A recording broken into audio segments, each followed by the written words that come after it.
As soon as you breathe out, oh shit, yeah, I feel it, you know? And I've been to that many osteos, yeah, it's good. It's excellent. It's just come off. It's just, yeah. Hate to say it, but can you say some of that stuff again about Troy and? No, it was unrehearsed, you see, so I can't. Yeah, we go. It was, yeah. Tell you what, how good is Troy? How would you rate Troy? I've been to tons of osteos and physios and chiros, and I'd say that's the best I've had.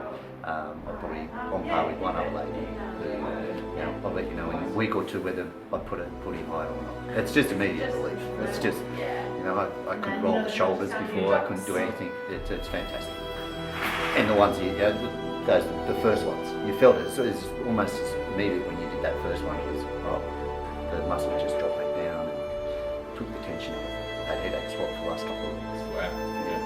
So, no, brilliant. Yeah. Fantastic. Let's do the rest here. Yeah.